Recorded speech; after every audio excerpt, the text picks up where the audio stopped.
Good morning, good day, good afternoon, wherever you guys are joining from. Thank you for joining today's session of Netrix webinar series. Today we are going to be talking about AV observability and reliable meeting room solution.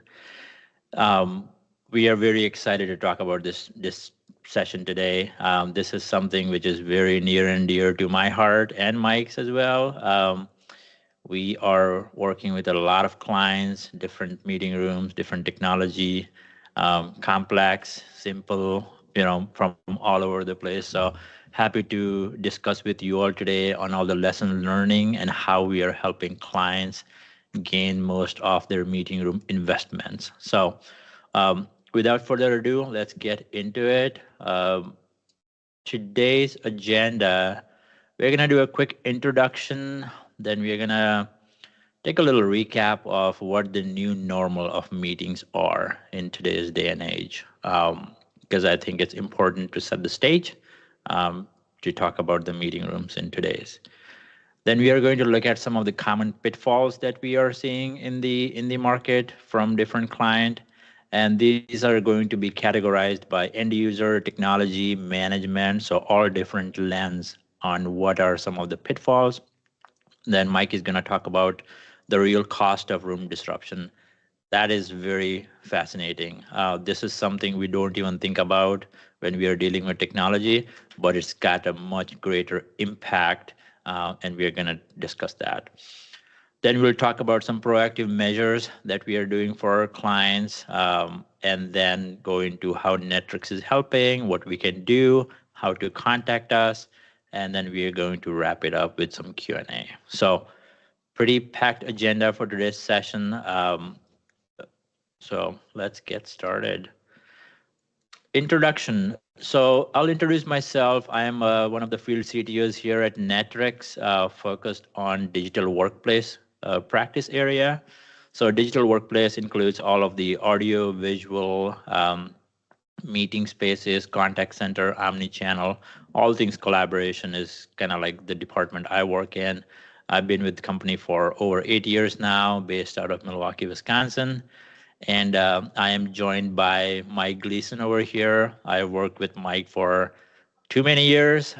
We have seen it all when it comes to meeting rooms. So I'm really happy for him to be joining us today and sharing his insights. So Mike, I'll let you introduce a little bit and then we can get started.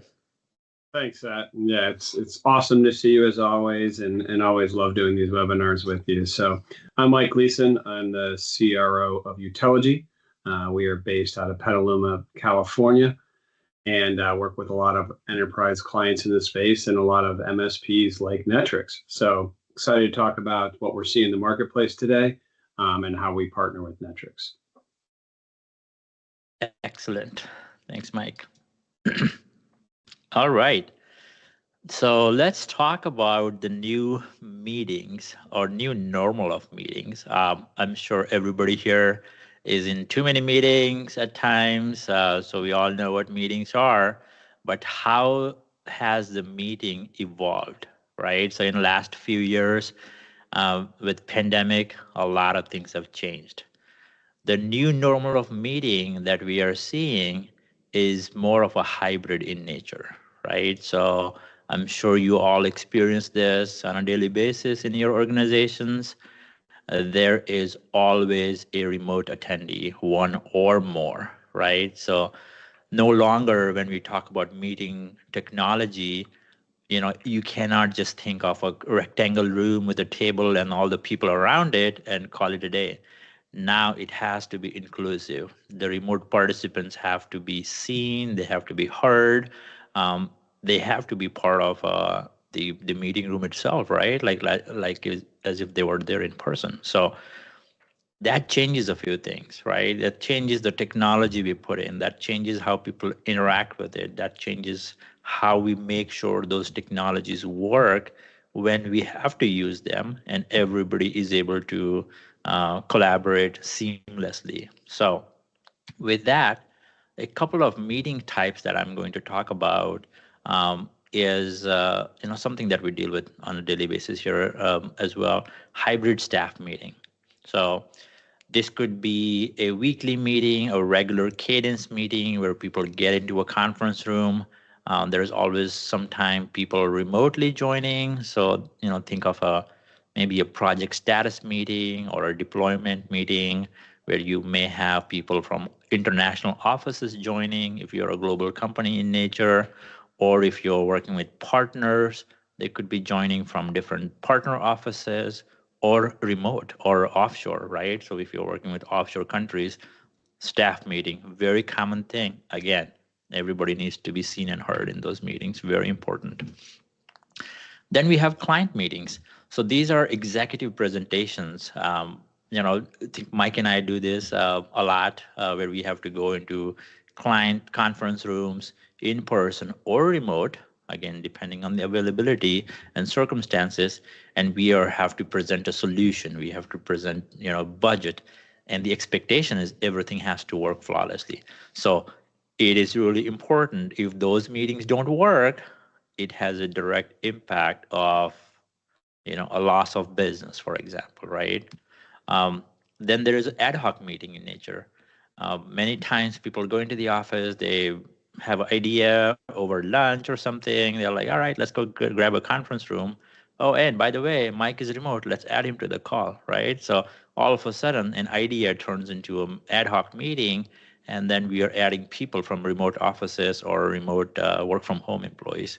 So again, another example of meeting where technology plays a crucial role.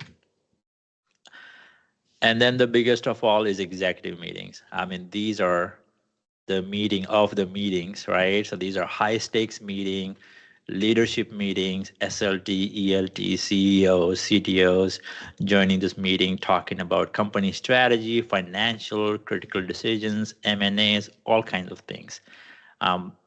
These meetings, if they don't work, a lot of people hear about it, right? So very, very important. The other thing that we like to share with you all today is a shift in the workforce trending. So I'm sure you all have heard the return to office, RTO terminology out there. Oftentimes it seems like it's getting overused, but it is true. It is happening. Pandemic pushed all of us to work from wherever we are, from homes, and things worked, right? So one of the things that pandemic kind of caused is people can work. People got used to technology working. You are joining Teams meeting, you're joining Zoom meeting, WebEx meeting. You just turn up your camera and it just works. And now when people are coming back into the offices, and we are starting to see this 3-2-2 rhythm, which is 3 days in office, 2 days remote, 2 days off. And that's starting to pick up pace, right? So when people are going to the office, now they have the same expectations, and we'll talk a little bit more about it in future slides. When they go into the office, stuff should work. And also from a technology perspective, how do you manage resources during those peak days, and what measures are you taking on the non-peak days to potentially do some savings, right? It could be power savings, things, maintenance activities, things like that. So we'll talk more about it. The other thing is 86% of the meetings is projected to have remote participants. I think it's going to be more than that, right? Like people are working with too many businesses, offshore people, partners, stuff like that. There's going to be remote heavy meetings, i.e., technology should account for all that. So interesting facts we wanted to share with you all. Now let's talk about some of the common pitfalls. So first of all, we want to talk about some expectations that has, let's say, evolved since pandemic. After pandemic, the expectations from a user perspective is if I go to a conference room that's fully video enabled, and it should work whenever I wanted to use it, right? When I schedule it and go into the room, one tap join, it should work. The users expect their systems to be tested on a periodic basis overnight. And then again, when they go into the office, use the room, it should work. They don't want to be the one notifying IT that, hey, this room doesn't work, right? There is a cable missing, there is a screen dead, or stuff like that. They want IT to figure out a way to monitor these assets, alert internally, and take the necessary corrective measures in a timely manner, not hours, not days. That doesn't work anymore. So the expectations have gone high a lot. But what we are seeing, we aren't catching up with the expectation. What we are seeing is 63% of the employees report the technology issues the day they go into the office, which is pretty bad. 28% say they missed the meeting due to technology not working. They just give up. Maybe it's a 30-minute meeting. You try 15 minutes to figure out things not working. Now there is 15 minutes left. Maybe it's not even worth joining, right? Like, hey, I can't make this meeting because technology doesn't work. Problems. 37 people are late because they're trying to deal with all these issues. Over 60% incidents are logged by end users. There is no proactiveness in terms of monitoring these assets, taking the corrective measures. So kind of big gap between the expectations and the facts. From a user perspective, what happens? When we go into the room, the issues we deal with, common ones, and I'm sure you all can relate with all this, the camera won't turn on. The speakers aren't working on the sound bar or overhead speakers, depending upon what kind of room you have. The tablet on the PC, on the tabletop doesn't work. Audio issues. I cannot hear remote people. Remote people cannot hear me. Common or echoing, right? The room starts to echo. It's picking up some other audio. Other user frustration items are, it's too confusing, right? Like, it needs to be easy from a user perspective. They are not technical people. They just expect things to work. Too many cables, right? I think one of the thing that's causing to this cable issues is different hardware. So as the endpoints are changing from Surface Book to MacBook, other devices, you want HDMI cable, you want Lightning board cable, like other, it's just problem. Multiple remotes. If you have, PTZ remote, you have a different TV remote, that's also causes user frustration and just complex rule. You don't want a user to go through a manual when they go into the conference room. It needs to be very, very straightforward. The other thing that we run into is connectivity issue.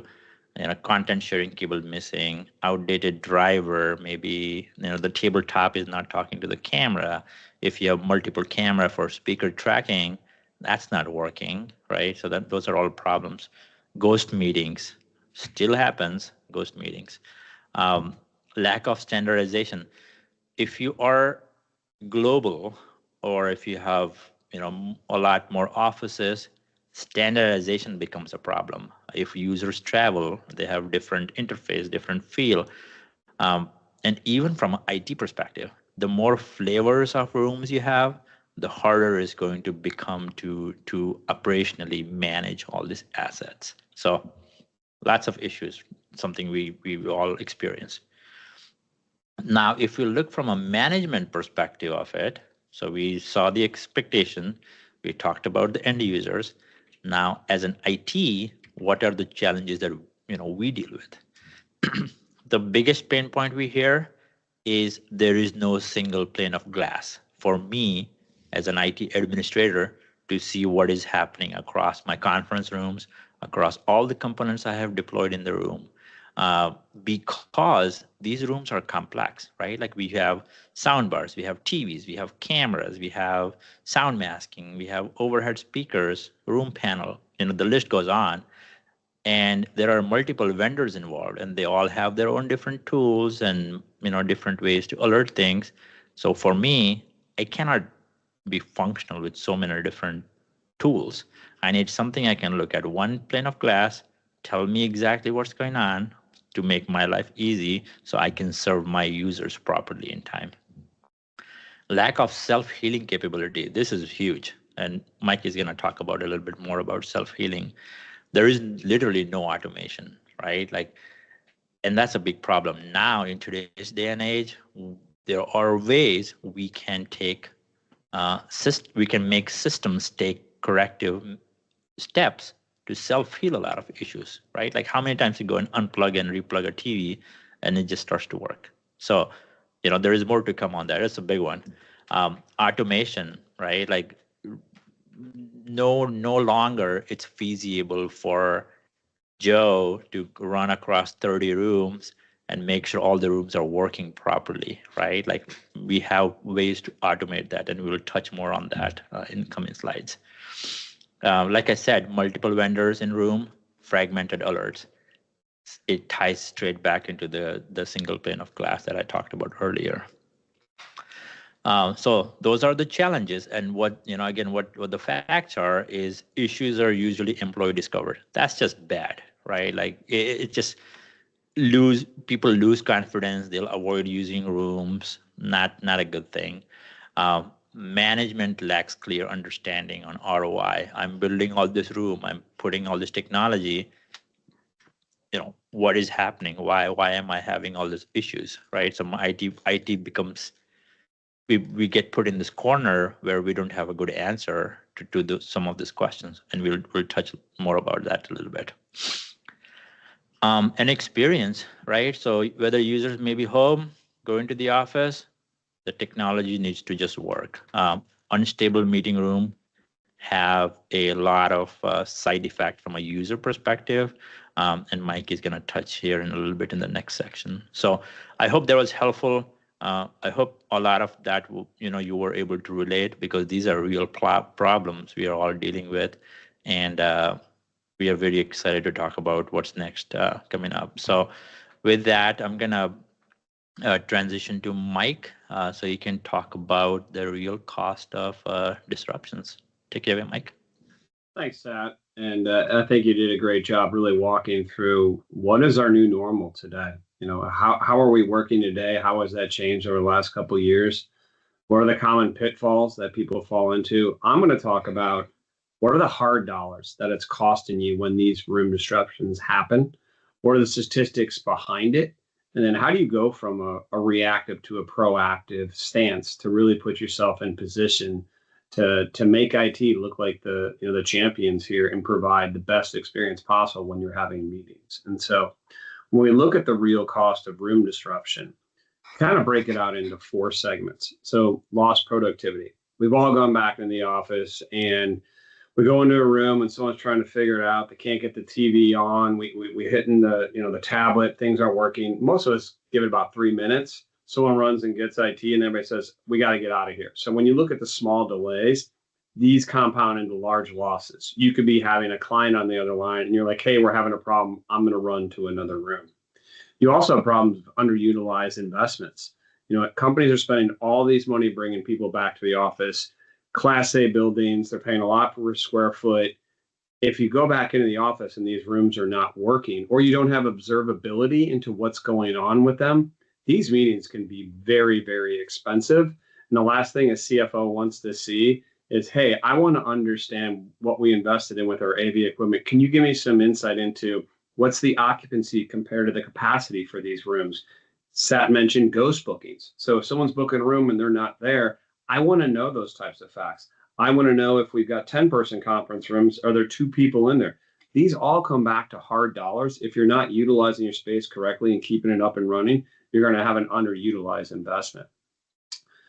Disrupted business operations. These are huge. And some of these executive boardrooms are $100,000, $200,000. I mean, imagine that. You have important meetings in there, shareholder meetings. And if this meeting can't be tested overnight and this meeting can't make sure that it's up and running, how is the executive supposed to feel that they have the confidence to go in this room? They're going to come right blaming IT. They don't want to hear that I had multiple different councils, I had to figure it out, or we had the people that are supposed to check it. They don't want excuses. They're going to say, I spent a lot of money for this room. I cannot disrupt my business operations. You need to give me reports and show me that this equipment is actually being monitored successfully, and you can provide successful meetings. Ultimately, when it comes down to the employees, if you're going to make me go back into an office and I've got to take public transportation, or I've got to drive through traffic, or, you got to deal with 7 degrees where Sat is right now in Milwaukee, and someone makes me come into an office. If I've got to go in there, I'm supposed to have a meeting in a room, and I end up taking the Teams call from a cube, what's the point? We prove that we can do it in our pajamas for 3 years from home. If you're going to make me go through frigid weather to get into an office, I'm going to lose trust in IT. I'm going to not want to come into the office. I'm not going to feel comfortable that the equipment's going to work there. And basically, I might avoid booking rooms if it went down once. We see that all the time. Like, well, we have to use this room. It's the same exact room. A lot of times, most companies only have about 5 room standards. So if somebody has a bad experience in one room, they might not even want to go into that room. And you, from an IT perspective, really have to prove, hey, we've got systems in place that are monitoring and managing these, that we can show you that they've been performing up to speed. And so there's a real cost between all these types of disruptions. So when you look at conference room downtime, how do you measure this? Well, it's pretty simple. There's a lot of different statistics out there, but you're looking into the thousands of dollars. Obviously, the larger you get up with the people that are in these rooms, I don't care if it's a very small huddle room. If a huddle room doesn't work, you're still talking hundreds of dollars of expenses for a very simple room that usually just has a screen, a tablet, and a video bar. Even if that doesn't work, you're really, really spending a lot of money. And when it comes to client and sales meetings, you're bringing a client into your office and the technology's not working, that's going to set an image that obviously is not going to be very positive with the client. And so when we look at these, you're looking at, we all spend a ton of time in meetings, over 300 plus hours in meetings a year. Executives, they're on calls all day long. They have faith in their IT teams to keep the networks up and running and things of that nature. They have faith in their security teams to protect them from threats. Well, they're going to have faith in the AV team and not want excuses that, hey, if this is on the network, it needs to be up and running like everything else we have with SLAs. And you better be able to show me reports. That prove that these rooms are tested, they're working, and then give me the overall health of the environment. That's what clients are looking for. That's when they're wondering about conference room downtime. They want answers. They don't want to be hit up like costs like we have on the screen today. And so when someone breaks it down and they're looking at percentage of the impact of AV failures, 63% experience tech issues. I know I have multiple different offices. And if you're having 63% of offices, you're dealing with unused real estate and stranded costs. When 28% of people miss meetings due to equipment problems, they're going to come directly to IT and say, you know what, I was supposed to close this deal, but I was in a meeting and the tech in the room wasn't working. So I got on 15 minutes later. You know what? The prospect didn't wait for me. They were like, you know what, let's reschedule this. Any rescheduling of a meeting because of technology means lost money. It also means dropped attendance. 67% of people abandon rooms with unreliable technology. I talked about it in the previous slide. People will go to rooms that they know how to use. Sat mentioned it before in a previous slide. You should be able to walk in and it's one touch and the room works. Now on the back end for the IT and the MSPs and people watching the rooms, they're going to look at things like I mentioned, like ghost booking. So if somebody books the room, they don't show up, you should have the technology to be able to release the room back so that somebody else can use it, and also alert and be like, oh, by the way, we've had X amount of ghost bookings, and they're eventually going to go, it's the same person at the same time. Maybe that individual isn't coming in the office. And then you can go rectify that solution by basically educating people, hey, make sure that if you're booking the room, you cancel it if you're not going to be in, and use those as teaching points for the overall community that you have at large. Ultimately, when it comes to AV and UC monitoring, it's about how do we protect the office ROI? How do we protect the ROI that we've asked for to build out new office spaces with AV and UC equipment? That's ultimately what you're going to be judged for when it comes down to having productive meetings. So this is a very wordy slide. Obviously, we'll have copies of this slide for anybody who wants it afterwards, but I think it's excellent because it really takes the top 10 AV pain points that go into the market. It lists all the industry metrics and evidence behind it. What is ultimately the business impact to it, and how do we resolve it? And I'll be talking a little bit more of how Netrix Managed Services can resolve a lot of these. But if you just take it kind of left to right, we'll be able to go from, hey, we've got unreliable AV and system downtime to give you proactive alerts and analytics, be able to give you reports that you can export to Tableau or Power BI to show you the health status, the room checks, and really give that single source of truth. If anything happens, that you can show them root cause analysis.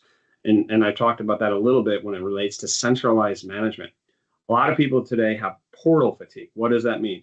Let's say you've got a room, a very typical AV conference room. You might have to use 3 or 4, different manufacturers' portals. So let's say it's a Teams meeting. I've got to log into Microsoft's, admin center. Let's say you've got a Samsung Screen. I've got to log into Magic Info. I've got Logi equipment. I got to log into Logi Sync. I've got Crestron Control. I got to log into that. When your manager comes in and says, what happened in this room, they don't want to know that you logged into 4 different portals. They actually don't even want to know what happened technically. They want to know, why did it happen? Why wasn't it tested before? How are you going to prove to me this won't happen again? And how are you going to give me a report every single month that this is performing again? If you don't have an observability platform like Utelligy, if you don't have the ability to have someone like Netrix with their managed services doing this for you, you're going to come up short with answers. And that's what we're here to help you understand how to do it in a proactive fashion. And there's a lot of other things, especially here, I'll touch on lack of analytics in the AV estate. We see it all the time. We just had it with another client. They were going to build out 3 more offices. And they said, well, the standard build is, we do 50 huddle rooms and we do 30 conference rooms and then we do 15 executive rooms. And we said, okay, well, do you have any analytics on actually what the occupancy is versus the capacity? And they said, no, but we're going to put this equipment in. This is how we build it. And we said, wait, why don't you put in Utelligy?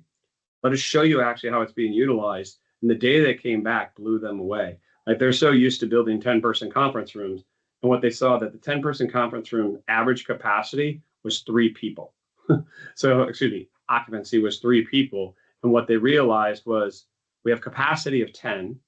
Our average occupancy is 3. Maybe you don't want to waste all that real estate space and keep building out these 10-person conference rooms. We can get away with a bunch of huddle rooms.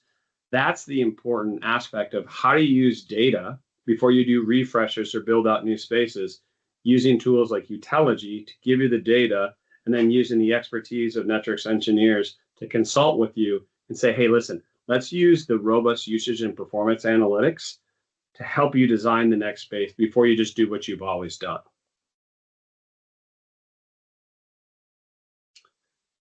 So I talked about, what are the hard costs for it. Let's talk about how do you switch this up and go from reactive to proactive. So we're going to spend the next little bit talking about what are the proactive steps that we can do. But before we give you some, common results that you can get from it, let's talk about Mike, what do you mean by reactive? This is a very generic situation that happens all the time. So this is a reactive approach to monitoring your environment. The board meeting's at 11, first person shows up, and for some reason, Teams isn't working. Someone runs out of the room and say, hey, go get Bob. Bob's, the one that supports this room. He comes in 15 minutes later. He fixes it. Everybody's texting the people that are supposed to be there. Hey, we're having technical problems. All of a sudden, 11:25. The meeting starts at 11:30. So start a half hour late. Now people are not even focused on your meeting because they're on Teams messaging, hey, I'm going to be 30 minutes late to the next meeting.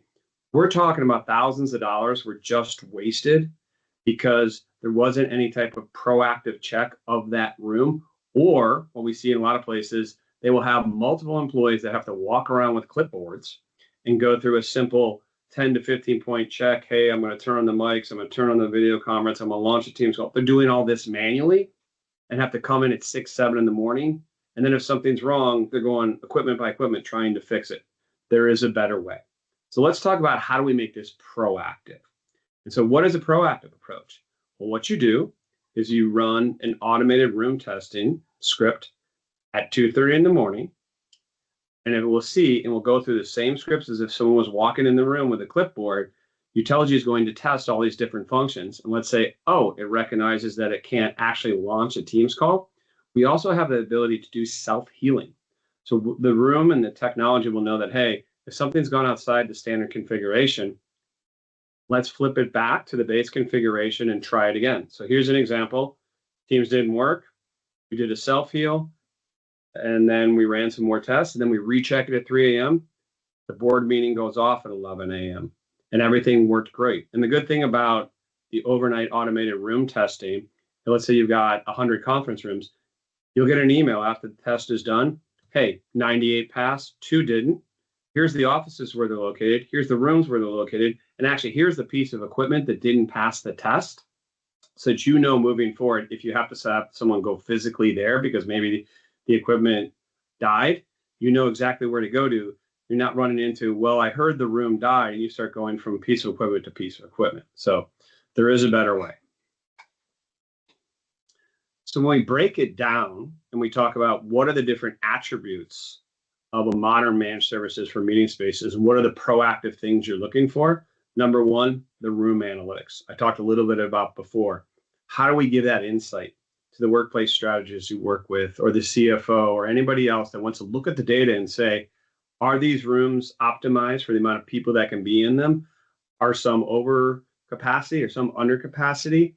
And you educate your community how to utilize the rooms, but we can provide you a very, very rich usage report on exactly how they're being done. Automation is key. I talked about, 2 of Utelity's top features with automation, with self-healing and automated room testing, but we have a lot of other automations that, our MSP partners like Netrix utilize.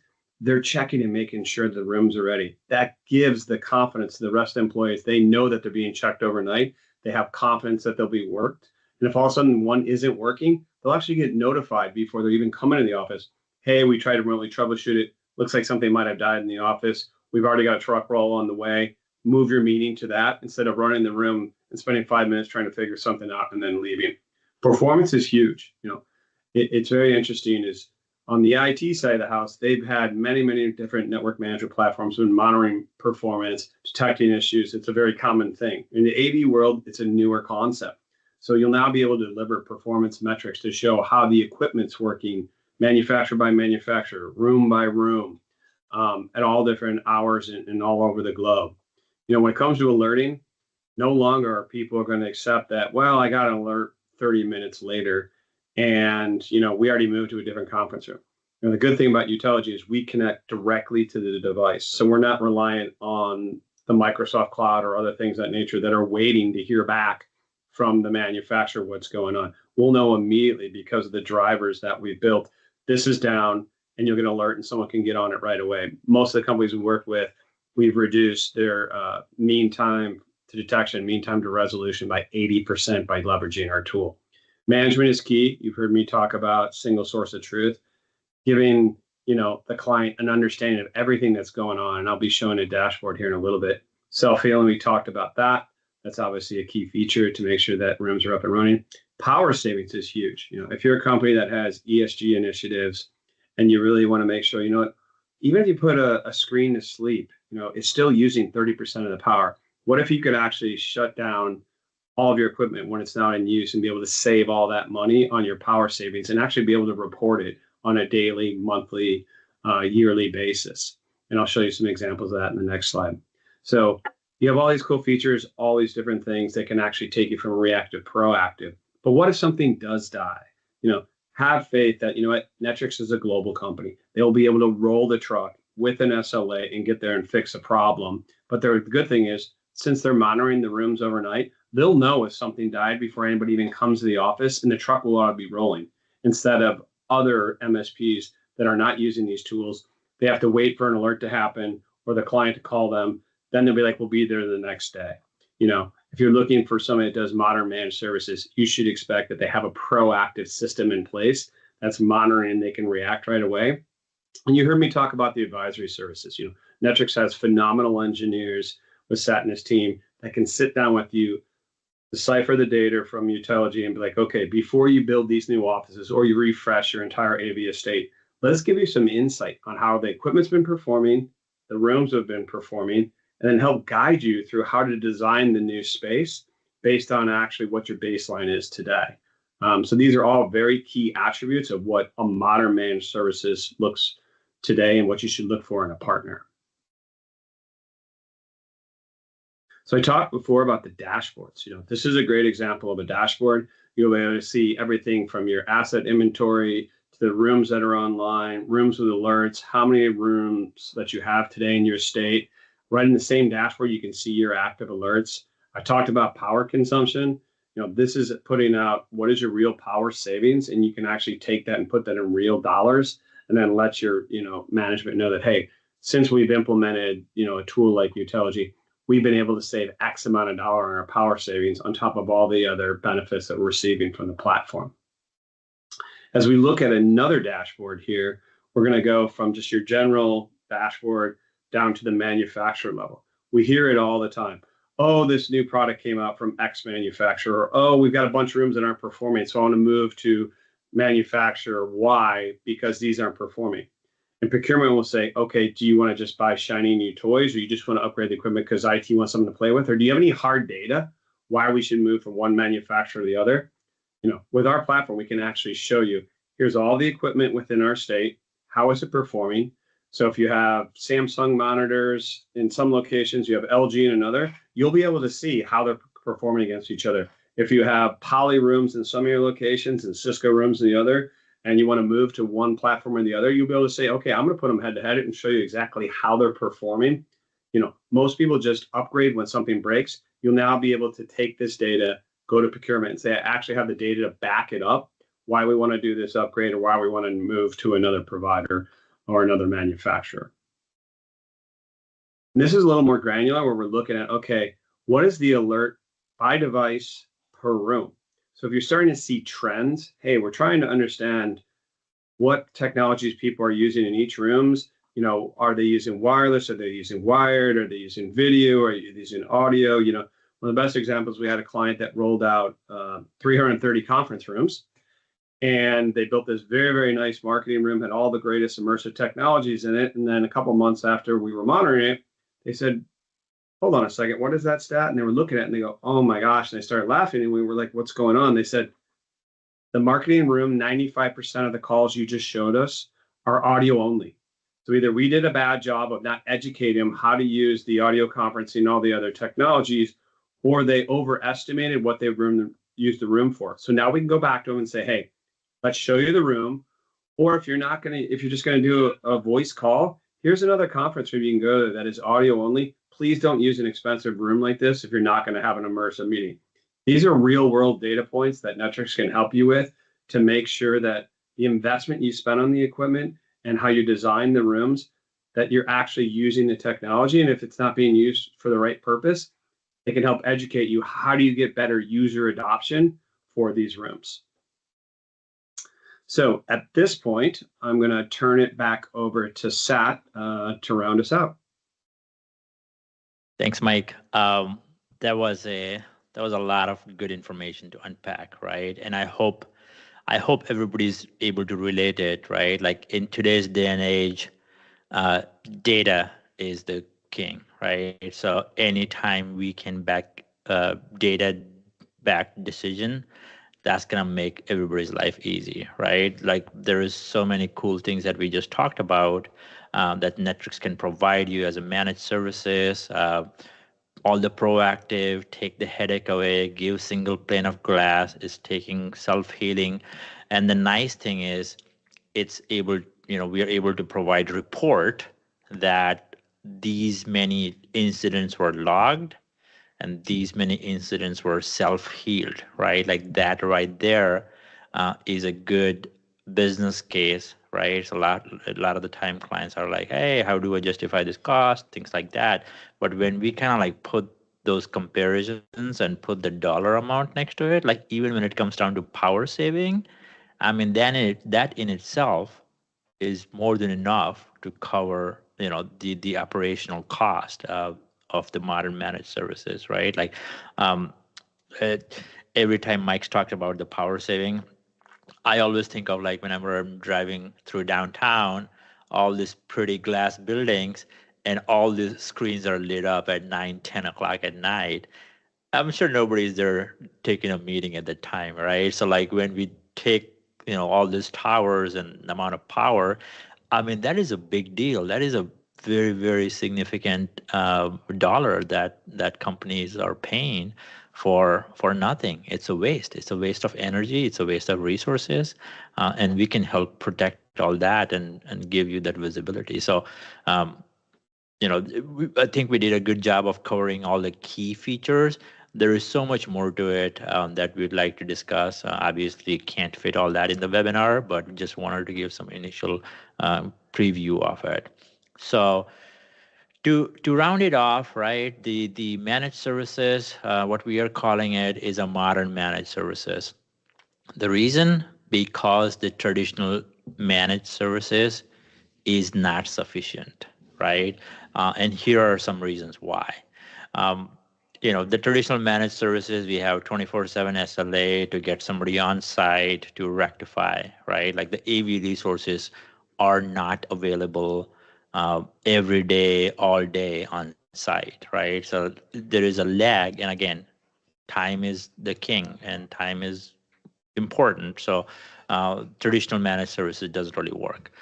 We have monthly maintenance visit. Sure, that's fine. But again, like it's not your real time. There is no proactiveness, overnight updates, things like that.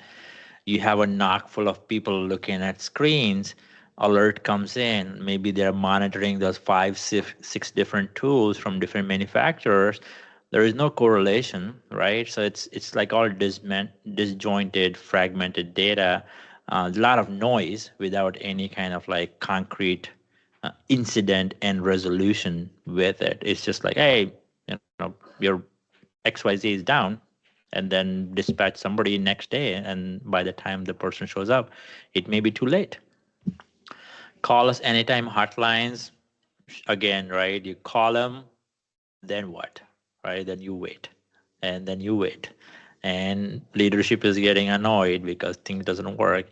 And like Mike touched on, some of the key things, that the real impact of disruption, the management, the leadership, they don't care if you have to look through 10 tools, right? They're making these investments. They want it to work. The basic remote monitoring, up, down, ping, again, it doesn't do any good. A Teams room system can respond to my ping, but what if the Teams application on top running is in the hung stage, right? Like I go and tap on one touch join, nothing happens. I mean, the device is online, so it'll respond to the ping, but it's not functional. So the modern managed services, some of the component, the building block here is, the big one is proactive. We do a ton of proactive uh, monitoring and self-healing and reporting and automation, and that actually eliminates a significant amount of incidents right out of the gate. Then we have automated steps of conducting meeting tests. No longer you have to send somebody. I mean, every time you have to dispatch a person, that's an added cost, right? Not just the time the person is in the room doing testing, but all the travel time and the expense, the travel expenses, stuff like that. It all adds up. Analytics is huge, showing trend, right? Like we have clients who are making construction decision based on historical data, like Mike mentioned, 10 people room, you have only 3 people are using it actively. Like there is no data today. Like we go and talk to the clients, like, oh yeah, this is our standards. How this standard came up, nobody knows, right? If somebody thought it's a good idea, just do it, and then they're just kind of stuck with it. So now we have all this analytics and data to back everything up to show the real ROI to the leadership, which is what they are really interested in. Outcome focused, always on, it's always there, it's always running. Even our Netrix managed services is 24/7 behind it, along with all the tooling that we are using. And then like we discussed, right, should the case be somebody has to go on site and take those physical steps to dismount or remount or unplug, all those things, those are also escalated, and it's got like a built-in escalator of incident, so that the right level of attention is given to those tickets as they are observed. So just wanted to recap this real quick because I think it's important to do a side-by-side comparisons on what we are talking about.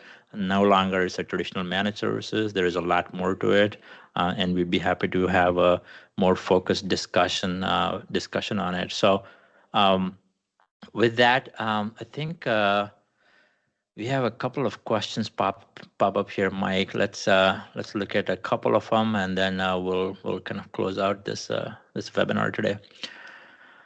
I've got one here. Why do meeting rooms fail so often, even after companies invest in modern AV technologies?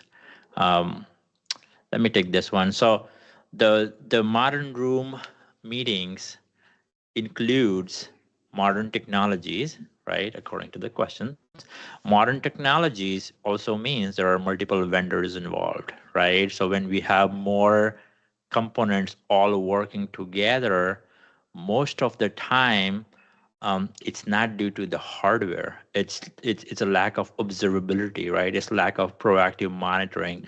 What if like one of the software pieces doesn't work? What if the HDMI cable, somebody into the room, they change the input source from HDMI 1 to HDMI 2, right? Like, how do you, people don't go back and kind of put it back to HDMI 1. And then the next people who go into the meeting room, they're like, hey, screen sharing doesn't work.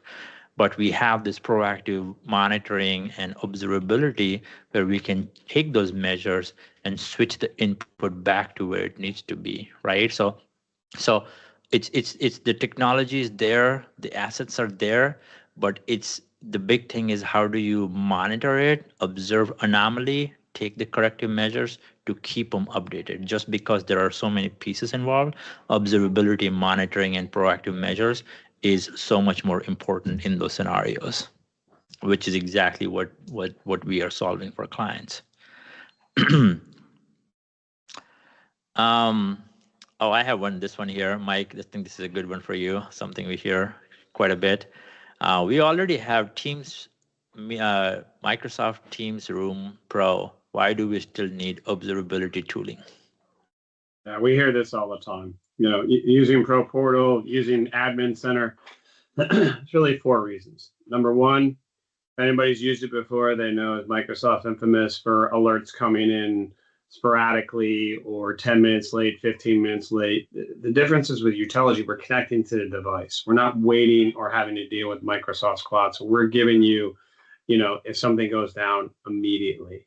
You know, number 2 is not all these rooms just have Microsoft. And so what you're talking about is you're talking about vendor agnostic rooms that might have Shure mics or they might have QSC control. So the last thing you do is tell your boss, well, we got an alert and the Microsoft stuff, you know, told us that it was a problem, but we couldn't figure out anything else because we had to go into 4 different portals to figure out all the other non-Microsoft equipment in the room. You know, number 3 is Microsoft's going to give you Microsoft analytics. They're not going to give you the analytics that have to come down to how are you managing the entire global estate that has multiple different manufacturers and give you actually that trending and historical reporting that Sat was just talking about. You need a vendor agnostic tool that's going to be able to get the actual device data. We built over 1,300 drivers and we have a device library of 3,500 different AV/UC models of equipment. So you know whatever type of equipment you have in your environment, you're going to be getting those alerts and they're going to be giving it to you in a single dashboard, regardless of the manufacturer. And so when it comes down to observability, it's about having end-to-end observability and visibility into the room, not one manufacturer specific. Yeah, great response, Mike. That's exactly what we tell everybody who brings up that question. Here is another one for you, Mike. How can organizations justify budget for AV observability to leadership? Interesting. You know, you kind of can take a step back. And so for those of you on the call that come from the IT side, we've had network management tools with observability for 25 years. You're used to dealing with network management systems that give you SLAs and uptime. If you're from the security side, you're used to being in a SOC, you know, using observability to make sure you're not getting threats, being able to report, hey, here's what we see coming and here's what we come seeing up. Traditionally, AV, 10 years ago, AV was on its own separate island, and it really wasn't part of the IT team and part of the IT network. But you know what? Today, everything's on the network. It's all using the same infrastructure. So if the security people can give observability around real-time threats and exactly what's going on within their environment, The IT team can tell you about how the routers and the switches and the APs are performing. If you're on the AV side and you say, well, we don't have those tools, someone's going to look at you and say, hold on a second. We've got equipment on our network, and all the other IT teams can give us reportability and observability on it. And there is tools out there that can give observability, but you don't have any, or you have to get it from the manufacturer's 5 different portals. That's not acceptable. Anything on the network needs to be observed.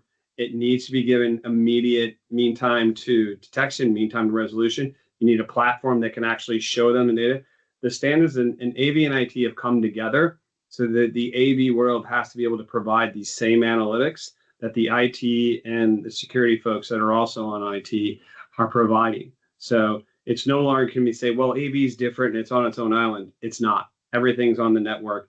Everything's going to have security and compliance guidance. So you're going to need a tool in place to be able to prove that you can observe and react as soon as possible. Yeah, great point, Mike. I mean, honestly, like no longer AV is just a device running in your network, right? Like now it is becoming that mission critical component, right? Like you are protecting your network, but if the meeting rooms is not functional, we talked about there is a direct impact to the business. There is direct impact to sales. There is direct impact to user morale. There is impact to like your financial decisions. All kinds of things follow that. So it's very, very important to monitor and maintain. And executives, they love the data, right? Like we showed a couple of dashboard examples. We can show the ROI, the savings, and in most cases it sells itself, right? So we don't even have to do, which kind of like piggybacks to this next question is if we start small, what is the recommended first step? So I'll take that one. Starting small is something that happens all the time, right? Like this is a new territory for a lot of clients, and we understand that.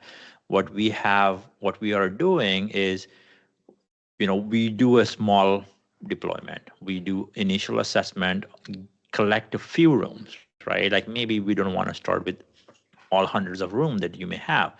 Pick your boardroom, pick your executive room, pick your heavily used meeting rooms.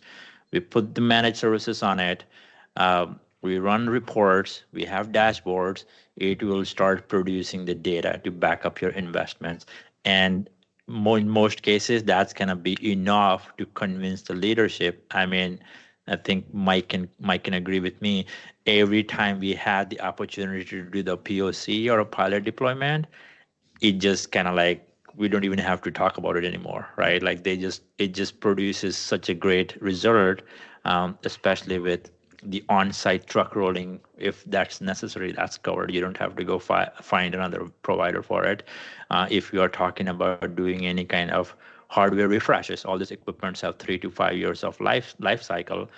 Where do you go to figure out your next revision cycle, right? Like what this should be. Should it be, PTZ camera? Should it be something else? Do I need to do noise cancellation? Do I need to do sound masking? We are able to help create clients that, the road mapping, the budgeting, and put that into a deployment cycle.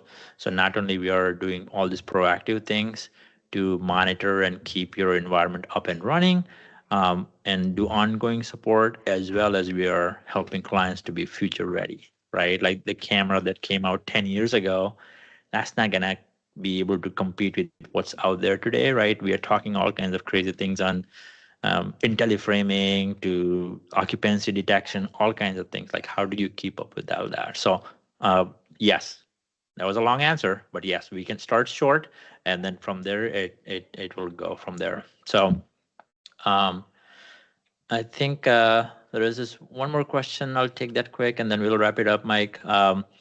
What types of organizations benefit most from proactive AV monitoring?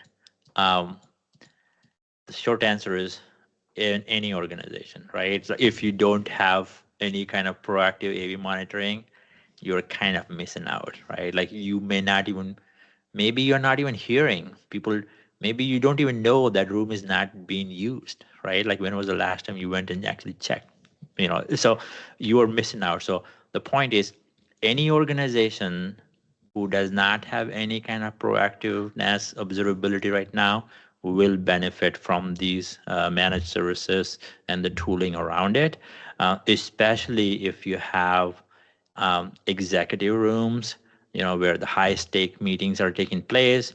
If you have a remote workforce and you have people working in hybrid capacity, that collaboration is going to need that, the meeting technologies to work. And then for that meeting technology to be available when user need, you are going to need that proactive observability monitoring and, all the cool things we talked about. So that was the last question. We'll respond to more questions on the webinar over email after the fact. But just to close it off, I want to do a quick recap on what we are doing. I think we kind of touched on some of these things throughout the presentation.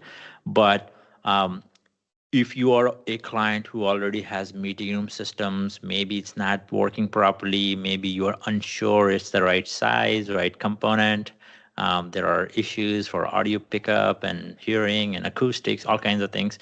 We do space assessment and optimization, right? So existing room, we can come in, we can do an assessment, create an optimization plan for it to make it